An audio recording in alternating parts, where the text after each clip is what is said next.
Listening test. You will hear a number of different recordings and you will have to answer questions on what you hear. You will have time to read the instructions and questions and you will be given time to check your work. All the recordings will be played once only. The test is in 4 parts. Now turn to part 1. You will hear a conversation between Peter and Jim talking about some details for their shared accommodation. First, you have some time to look at questions 1 to 4.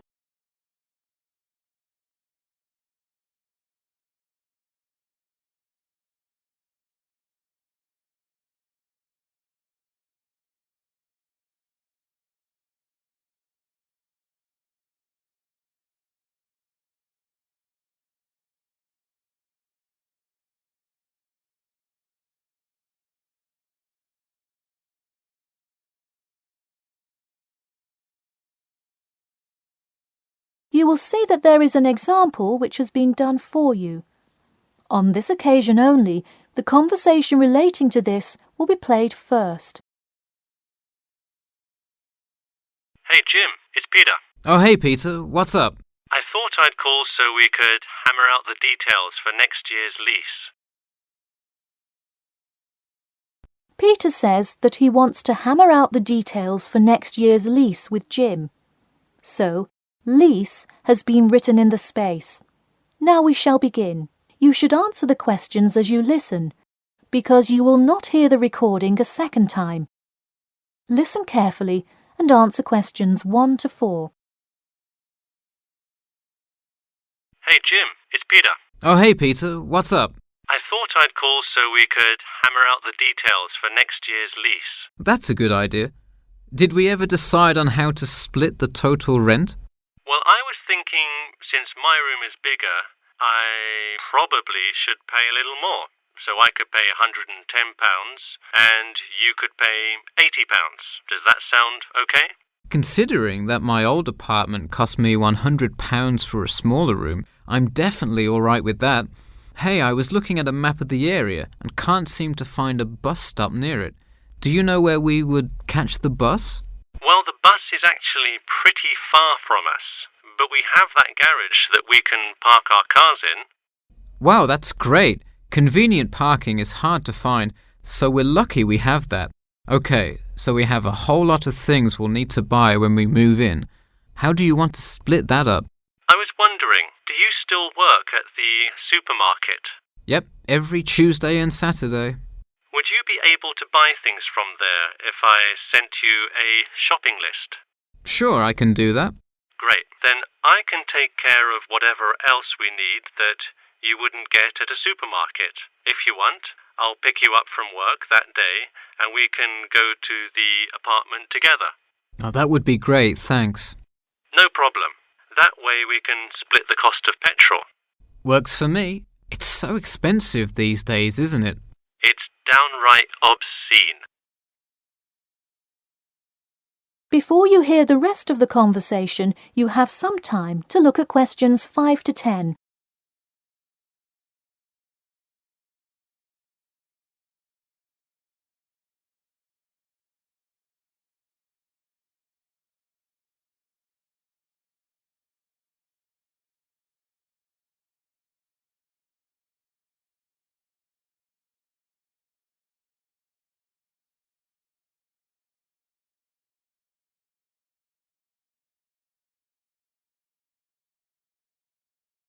Now listen and answer questions 5 to 10. So let's figure out what appliances we need. Do we have a microwave? Yes, the landlord's providing that for us. Hey, do you still have that space heater, though? We need one for the kitchen since it's not connected to the central heating. All right, I'll bring that. Anything else? Well, I have some dining room and living room furniture I can bring, so that should take care of most of the big stuff. You know what we do need, though? Could you bring a toaster? I actually don't have one. It doesn't come with the microwave. No, the landlord is only supplying the microwave. It would really help if you could bring one. Okay, I'll pick one up at the store. You know, I also have this cool antique rotary phone that would be a cool addition to the apartment. sort of as decoration and utility. Oh, cool. The only thing is, we'd have to put it in the kitchen unless you want it in your room. Why not put it in the living room? The living room's too loud to have a phone conversation. The noise sort of carries. So if one person is trying to watch TV or have friends over, the person on the phone won't be able to hear. Okay, well I guess kitchen it is then. Any other big things we need? That seems like everything. That's all I can think of. And of course, move-in is... June the 1st. I can't wait. We'll be able to watch the big game in our new apartment. It's going to be awesome. Yeah, we can move in the morning and then Friday night we can sit back and cheer on Liverpool. I have an exam in the morning, but we'll be done around 11 a.m. and can move in after. Wait, Liverpool? You're joking, right? I thought you were a Manchester United fan. Man U? No way. Liverpool all the way. Oh no, I don't know if I can live with a Liverpool fan. That is the end of section 1. You now have half a minute to check your answers.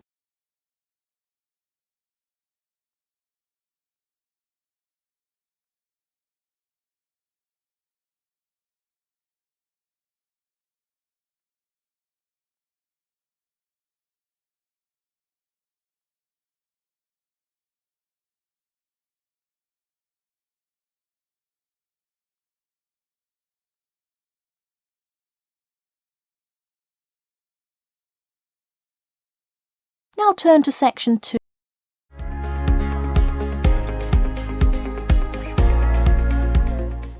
Part 2. You'll hear an HR representative of Earn and Learn giving some information about her company. First, you have some time to look at questions 11 to 16.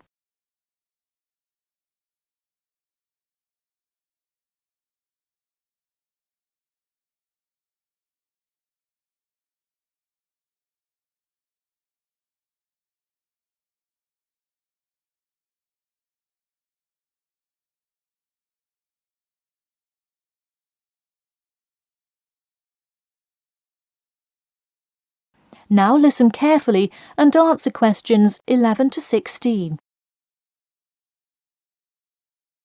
Welcome to all of you. Can everybody see and hear me? Good. I'm Sarah Connor, an HR representative of Earn and Learn.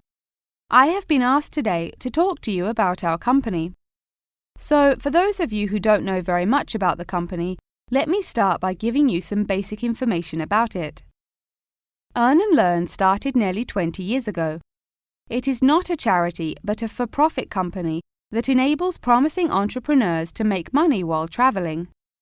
During the past 10 years, it has grown rapidly and has gained great influence in most countries of the world. We have a partnership with the school and take a large number of recent graduates from the business school. So if you are a recent graduate, I'd say you can consider applying to our company. Before your application, you might be curious about what sort of places you could go to. There are 4 main locations, but you also have the freedom to submit a different location, and if they can make the necessary arrangements, you can go. The first country Earn and Learn established locations was the US, where you may choose from multiple locations, as long as you can commit to their more rigid schedule of August to December. Also, you could do the Australia internship. That one is really cool. You work at a wildlife shelter and learn about the business practices of non-profit organisations. You do have to be willing to commit 8 months for that one, though. Perhaps that's a long time to be so far away, but I would say it is really an amazing opportunity. I don't know whether some of you are in decent physical shape. If so, the South Africa internship is another exciting one. You learn a lot about sustainable farming, but you would be doing some of the manual labour involved in maintaining a farm. Indeed, it's hard work, but I think you would definitely be able to do it. It may be wise to wait until after their summer is over, so it's not so terribly hot. In addition, there is a most recently established location in India. This one gives you more of a study abroad feel, given that they arrange a host family for you to stay with. In the other locations, you live in an apartment with other interns, so this is definitely a unique experience. Before you hear the rest of the talk, you have some time to look at questions 17 to 20.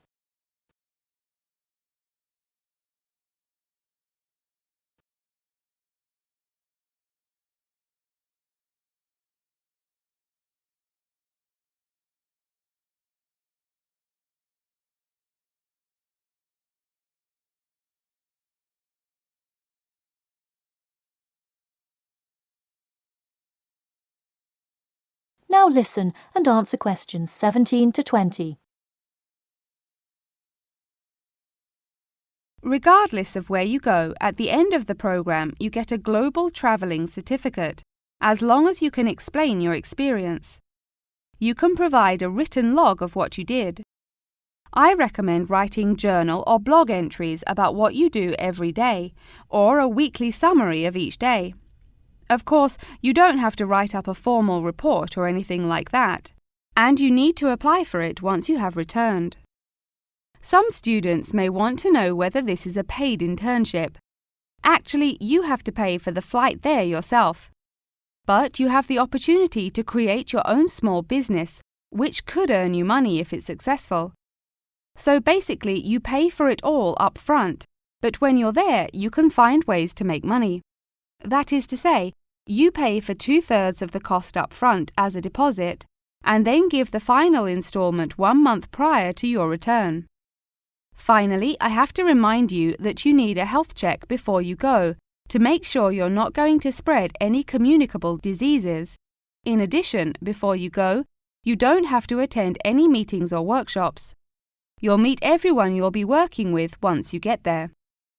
Okay. Well, that's all I've time for today. Thanks for listening, and I'm happy to take any questions if you have them. That is the end of section 2. You now have half a minute to check your answers.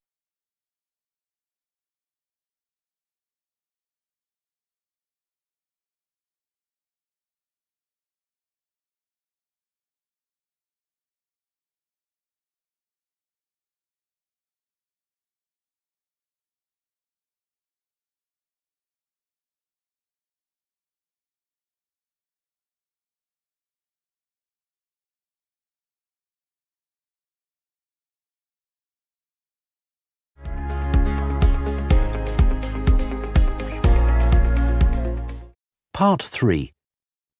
You will hear a student called Margaret Parkinson talking about the class she missed on Thursday with her professor. First, you have some time to look at questions 21 to 26.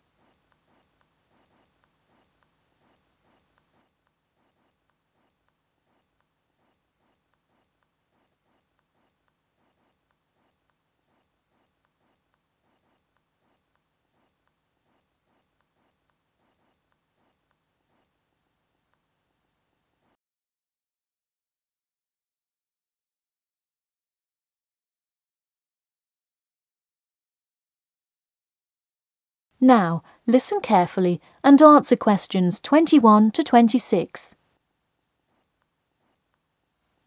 Hi, Professor Timmons? Do you have a few minutes? I was hoping to talk about what I missed on Thursday. Hello, come in. Sure, sit down. Could you tell me your name, please? Margaret, sir. Margaret Parkinson. I apologise for missing your class, but I had to go to the hospital. I'm sorry to hear that. Everything is okay now, though, I hope? Yes, thanks. Glad to hear it. So on Thursday, I outlined the research project that will account for 30% of your grade. All students will be divided into groups and will give a well-researched presentation to the class covering a specific topic relevant to student life. Oh, that sounds interesting. Can we choose just any topic that pertains to life as a student, like how to start your own student organisation? Well, though I'm sure that would be an informative presentation, I've already chosen a list of topics which I will assign. As an example, I assigned one group the topic of student loans. They're to research not just the prevalence of students who have loans to pay for their tuition, but information as to how best to manage these loans and possible scholarships that could alleviate some of the financial burden.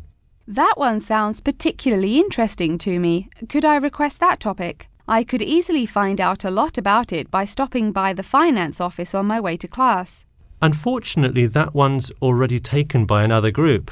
I have, however, assigned you to a group and given you all one of two choices. Oh, I see. What are the choices? The first is discussing smoking, trends in the number of student smokers compared with the general population, popular reasons students take up smoking, and more healthy alternatives to smoking. That one could be interesting. I'm not a smoker myself, but we'll see what my group thinks. If we did choose this topic, we would rather not put our fellow students on the spot to interview them. Where else could we gather information? How about where the cigarettes are sold? Oh, that's a great idea. I could interview the manager of a supermarket and find out the average age of people buying cigarettes, or how much they buy, that sort of thing. Precisely. Okay, I'll keep that in mind. And what was the other topic? The other topic is the practice of natural medicine. It sounds far more specific than the others, but it is more of an exercise of outlining a career path. If your group chooses this, you would cover the specifics of becoming a doctor of natural medicine, how to become licensed to practice natural medicine, what the career outlook is, etc. You could find much of the information you need on this in the careers office. Wow, that would be really helpful, not just in learning about natural medicine, but in how to approach researching any career path. That's the idea. I want groups to really think outside the box to find information on their topics. They should interview multiple sources. Okay, now I think I have the general idea. Before you hear the rest of the talk, you have some time to look at questions 27 to 30.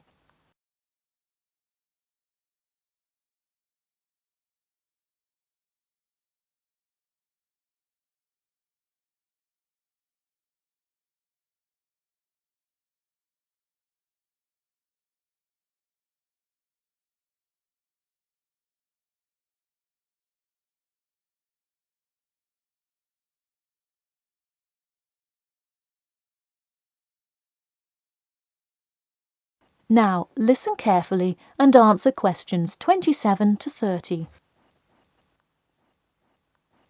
When is the presentation due?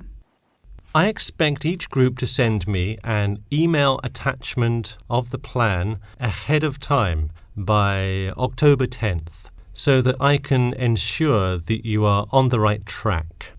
Oh, that's actually really reassuring. I would hate to spend so much time on a presentation only to find we had taken it in the wrong direction. So when is the presentation? I let groups choose from the list of time slots I have between November 1st and November 5th. Okay, how about the 3rd? I'll have to check with my group, of course, but maybe we could write a tentative time? Sure, let me take a look. I'm actually booked completely through the 3rd and 4th now. How about sometime in the afternoon of the 5th? Great, how about 2 o'clock? No problem. I'll pencil your group in. Okay, thanks. And to clarify, what exactly is due in the first phase? Before the October deadline, I want your group to have compiled resources and then to provide some initial data analysis to support your claims. Okay, so data analysis is due the 10th of October, and then the Presentation?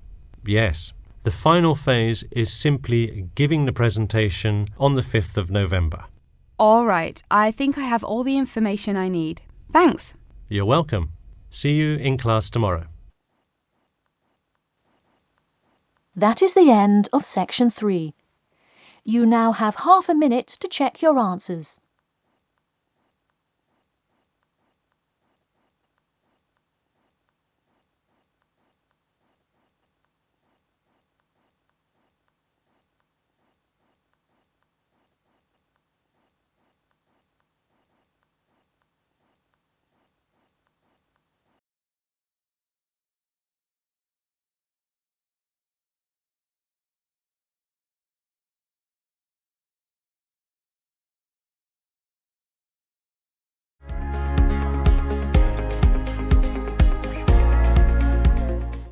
Part 4. You will hear an introduction about an eco-friendly building called the Gherkin. First, you have some time to look at questions 31 to 40.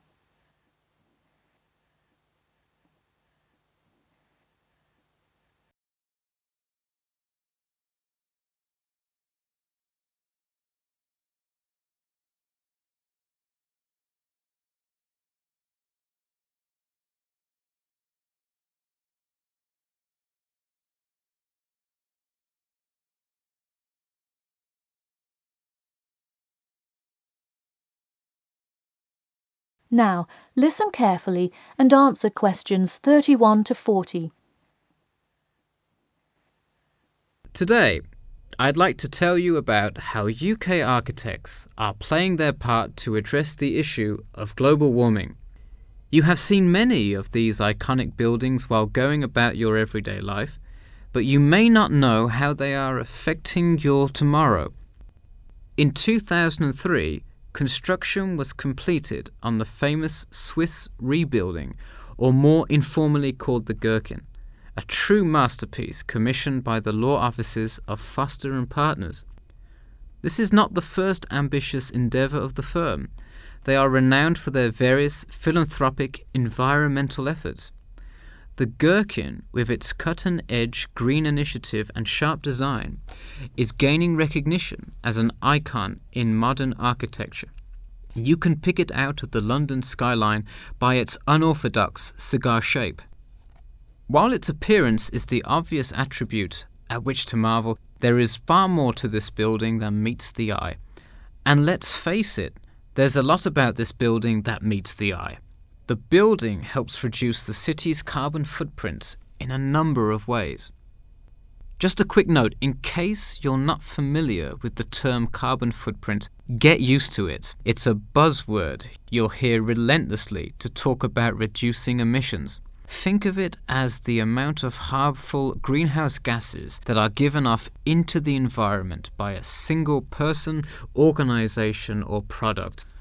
So going back to the Gherkin building, perhaps the most obvious as well as the most significant eco-friendly feature is the glass windows, which allow light to pass through the building, both reducing heating costs and brightening up the workspace. The ingenuity behind the various eco-friendly aspects of the Gherkin has seen its fair share of publicity both from serious and silly sources. In a recent April Fool's Day edition, one e-publication printed a story detailing plans to replace 50% of the current exterior with grass, which would not only make large steps in the name of sustainability, but also give the building the green hue that would truly earn it the nickname of the Gherkin. The only drawback is, as you may have guessed, that this story was an April Fool's Day joke and completely made up.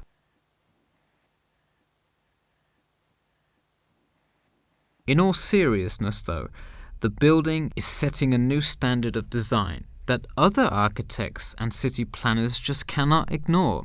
The building's bold and cost-efficient design has won a number of architecture awards, including the Stirling Prize, the London Region Award, and the Empress Skyscraper Award, among others.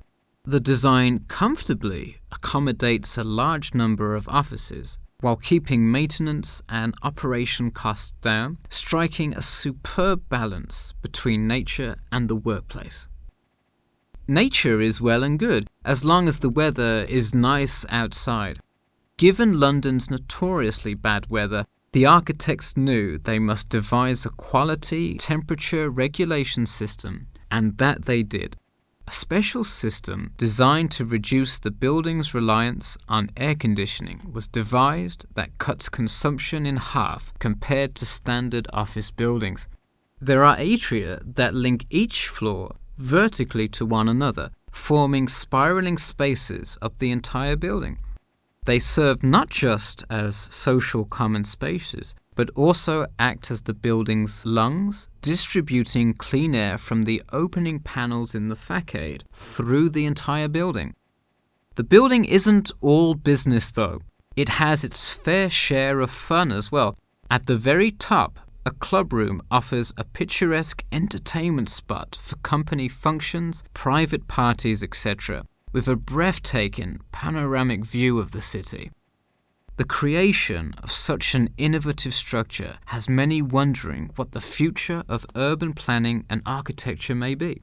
Well, if the other projects currently commissioned by Foster and Partners are any indication, the entire city constructed with similarly eco-friendly buildings is not far in the distance. The Masdar city development aims to create a desert city that produces zero waste and removes as much carbon dioxide from the atmosphere as it puts in, a huge feat in protecting our Earth. The Gherkin is a truly impressive feat, yet it is not the only one worth noting. Now to move on to another green initiative, I'll tell you about the Eden Foundation building found in Cornwall. That is the end of section 4. You now have half a minute to check your answers.